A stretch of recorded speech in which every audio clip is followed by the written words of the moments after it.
South ఇండియాలోనే అతి తక్కువ ధరలకి రత్నాలనందించే ఏకైక సంస్థ 6JVR.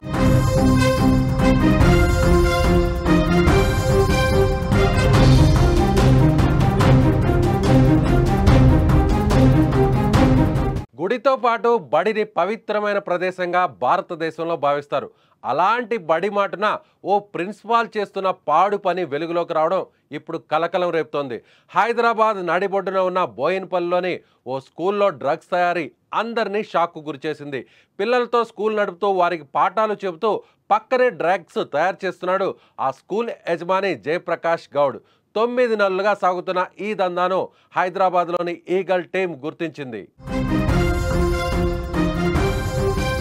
ఈ స్కూల్లో 1వ తరగతి నుండి 10వ తరగతి వరకు తరగతులను నిర్వహిస్తున్నారు. భవనం యొక్క సెల్లార్లో తరగతి గదులు ఉండగా గ్రౌండ్ ఫ్లోర్లో ఒక బ్యాంక్ కూడా ఉంది. మొదటి అంతస్తులో కొంత భాగంలో తరగతి గదులను నిర్వహిస్తున్నారు యజమాని.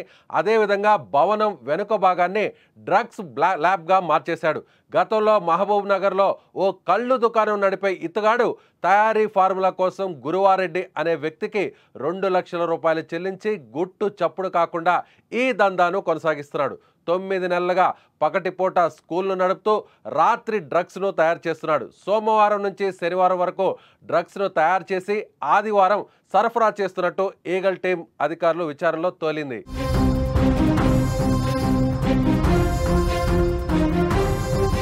ఈ ముఠా అల్పాజోలం అనే మత్తుమందు పదార్థాన్ని తయారు చేస్తుంది. ఇది అత్యంత ప్రమాదకరమైనదిగా అధికారులు చెబుతున్నారు. మొత్తం 3.5 కిలోల అల్ప్రాజోలం, 4.3 కిలోలు సగం తయారు చేసిన డ్రగ్స్ను, అలాగే 20 లక్షల రూపాయల నగదును అధికారులు సీజ్ చేశారు. ఈ ఘటనలో 3గురిని పోలీసులు అరెస్టు చేశారు. స్కూల్లో డ్రగ్స్ తయారు చేస్తున్నారన్న విషయం బయటకు రావడంతో అంతా ఆందోళనను వ్యక్తమవుతోంది. స్థానికులు ఒక్కసారిగా ఉలిక్కిపడ్డారు.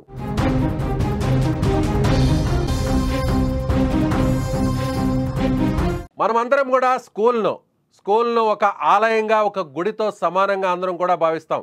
అలాగే స్కూల్లో పాఠాలు చెప్పేటువంటి ఉపాధ్యాయులు, టీచర్స్ను కూడా దైవంతో సమానంగా భావిస్తాం. గురువుల్ని దైవంతో సమానంగా మనం అందరం కూడా పూజిస్తాం, గౌరవిస్తాం.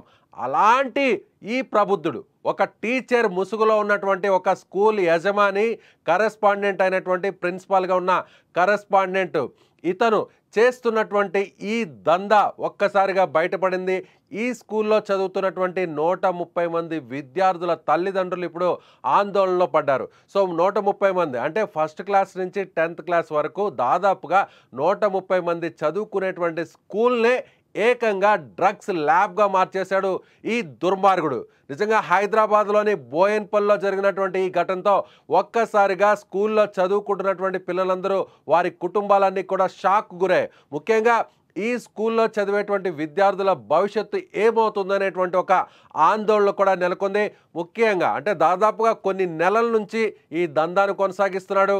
గ్రౌండ్ ఫ్లోర్లో, ఫస్ట్ ఫ్లోర్లో బ్యాంక్ ఉంది, అలాగే స్కూల్స్ ఉన్నాయి. స్కూల్ వెనక ఉన్నటువంటి భాగాన్ని ఒక ల్యాబ్గా మార్చేశాడు. మనం విజువల్స్లో చూడొచ్చు. అక్కడ ఒక 5 రియాక్టర్లు ఉన్నాయి, అలాగే 5 డ్రైయర్స్ కూడా ఉన్నాయి.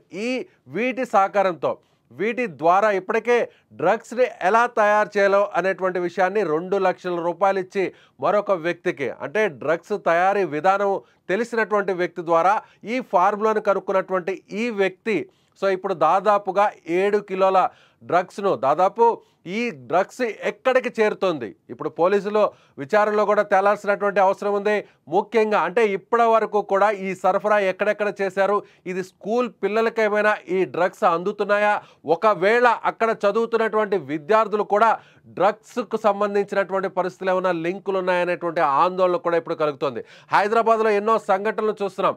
హైదరాబాద్లో స్కూల్లో చదువుతున్నటువంటి విద్యార్థులు ఇప్పుడు డ్రగ్స్ బారిన పడుతున్నారనేటువంటి అనేక ఉదంతాలు, అనేక వార్తలను వెలుగు చూస్తున్నటువంటి సందర్భంలో అందరం కూడా ఆందోళనకు గురయ్యాం. కానీ ఇప్పుడు ఏకంగా స్కూల్లోనే, ఒక పాఠశాలలోనే డ్రగ్స్ను తయారు చేసే దుర్మార్గుడు ఉదంతం బయటకు వచ్చింది.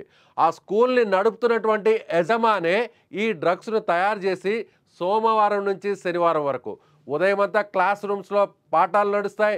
విద్యార్థులకు ఎలాంటి అనుమానం రాకుండా, వారి తల్లిదండ్రులకు, అక్కడ ఉన్నటువంటి స్థానికులకు, అధికారులకు, పోలీసులకు ఎలాంటి అనుమానం రాకుండా ఉదయం నుంచి సాయంత్రం వరకు బడిలో పాఠాలు, సాయంత్రం అవగానే ఒక్కసారిగా చీకటి పడంగానే విద్యార్థులందరూ కూడా స్కూల్ నుంచి బయటకు వెళ్ళిపోగానే సినిమాలో చూస్తుంటాం ఇలాంటి సిచ్యువేషన్స్. సినిమాలో ఇలాంటి డెన్స్ మనం చూస్తుంటాం. అది ఎవరైతే స్టోరీ రాస్తున్నటువంటి కథా రచయితలు కూడా ఆ రానటువంటి ఆలోచన, ఒక థ్రిల్లర్ క్రైమ్ స్టోరీలో ఉన్నటువంటి సీన్స్ను మరిపించే విధంగా ఈ దుర్మార్గుడు ఏకంగా స్కూల్లోనే ఈ డ్రగ్స్ డెన్ ఏర్పాటు చేశాడు. ఉదయం అంతా పాఠాలు జరిగితే సాయంత్రం కాగానే ఒక్కసారిగా డ్రగ్స్ తయారు చేసే సిబ్బంది అంతా అక్కడికి వచ్చేస్తారు. వారందరూ కూడా తమ పనిలో నిమగ్నమై ఎవరికి అనుమానం రాకుండా అత్యంత ప్రమాదకరమైనటువంటి ఆల్ప్రాజోలం అనేటువంటి ఒక మత్తు పదార్థాన్ని, డ్రగ్స్గా పిలిచేటువంటి ఈ మత్తు పదార్థాన్ని తయారు చేస్తున్నాడు. దాదాపుగా కొన్ని నెలల నుంచి ఈ దందా కొనసాగుతుంది. లీడ్ తెలుసుకున్నటువంటి పోలీసులు, ఈగల్ టీమ్ ఎక్కడ దీని మూలాల హైదరాబాద్లో ఇప్పటికే డ్రగ్స్ సేకరిస్తున్నారు అనేటువంటి విషయంతో వారికి సంబంధించినటువంటి విచారణలో భాగంగా ఒక్కసారిగా తీగ లాగితే డొంకంతా కూడా కదిలినట్టుగా ఎవరైతే డ్రగ్స్ సేకరిస్తున్నారో, డ్రగ్స్ సేవిస్తున్నారో, డ్రగ్స్ తీసుకుంటున్నారో వారి నుంచి విచారణ స్టార్ట్ చేసినటువంటి ఈగల్ టీమ్ చైన్ లింక్ని, ఒక్కొక్క లింక్ని ఛేదించుకుంటూ వచ్చారు. ఇలా చివరకు డ్రగ్స్ ఎక్కడ తయారు చేస్తుంది అంటే ఇప్పటి వరకు మనం చూస్తున్నాం కోకైన్ లాంటివి, హెరాయిన్ లాంటివి విదేశాల నుంచి వస్తున్నటువంటి డ్రగ్స్ గురించి మనం విన్నాం. వచ్చినటువంటి డ్రగ్స్ను పట్టుకున్నటువంటి అధికారులు ఆ కేసుల గురించి మనం ఇప్పటివరకు కూడా చూసాం. కానీ ఏకంగా హైదరాబాద్ నడిబొడ్డులో, బోయిన్పల్లిలో, అందులోనూ ఒక స్కూల్లోనే ఈ డ్రగ్స్ను తయారు చేస్తున్నటువంటి ఘటన చూసిన తర్వాత హైదరాబాద్ వాసులందరూ కూడా ఇప్పుడు ఒక్కసారిగా ఉలిక్కిపడే ఉదంతం ఇది. అక్కడ చదువుకుంటున్నటువంటి విద్యార్థుల తల్లిదండ్రులందరూ కూడా ఒక్కసారిగా భయభ్రాంతులకు గురయ్యేటువంటి సంఘటన ఇది. ఎక్కడో మారుమూలో పాడుబడిన ఫ్యాక్టరీల్లోనో లేదంటే ఏదన్నా పరిశ్రమల్లోనో ఎక్కడో ఆ ఊరి చివర ఉన్నటువంటి ప్రాంతాల్లోనో నిర్మానుషంగా ఉన్నటువంటి ప్రాంతాల్లోనో ఇలాంటి డెన్స్ ఉంటాయి. కానీ ఈ ప్రబుద్ధుడు, ఈ దుర్మార్గుడు, గురువు వేషంలో ఉన్నటువంటి ఈ దుర్మార్గుడు, పిల్లల భవిష్యత్తును కాల రాస్తున్నటువంటి ఈ చండాలుడు, ఇతను ఏకంగా స్కూల్లోనే డ్రగ్స్ డెన్ ఏర్పాటు చేశాడు. చదువుకుంటున్నటువంటి క్లాస్ రూమ్స్లో వెనకే ఈ డ్రగ్స్ దందా నడుపుతున్నాడు. ఈ ప్రబుద్ధుణ్ణి, ఈ దుర్మార్గుణ్ణి, ఈ నీచుణ్ణి ఈగల్ టీం అరెస్ట్ చేసింది. ముగ్గురిని ఇప్పటికే అదుపులోకి తీసుకున్నారు. 20 లక్షల రూపాయల నగదును కూడా స్వాధీనం చేసుకున్నారు. విచారణలో మరిన్ని అంశాలు తేలాల్సినటువంటి అవసరం ఉంది. ఏకంగా స్కూల్లోనే డ్రగ్స్ తయారు చేస్తున్నటువంటి ఈ నిర్వాహకుడు, ఈ దుర్మార్గుడు ఈ డ్రగ్స్ని ఇప్పటి వరకు ఎవరెవరికి అమ్మాడు, అది స్కూల్ పిల్లల చేతిలోకి కూడా వెళ్ళిందా, అక్కడ చదువుతున్నటువంటి స్కూల్ పిల్లలు కూడా వీటి బారిన పడ్డారా, వీటన్నిటి మీద సమగ్రమైనటువంటి విచారణ జరగాలి. సో మీరేమనుకుంటున్నారు? హైదరాబాద్ వాసులు, అలాగే స్కూల్ పిల్లల తల్లిదండ్రులు, విద్యార్థులందరూ కూడా ఉలిక్కిపడే ఈ సంఘటన గురించి, ఈ దుర్మార్గుడు గురించి మీరేమనుకుంటున్నారో మీ అభిప్రాయాన్ని కామెంట్ బాక్స్లో తెలియచేయండి. చూస్తూనే ఉండండి ఇలాంటి breaking news and more updates కోసం Suman TV digital live, Suman TV live.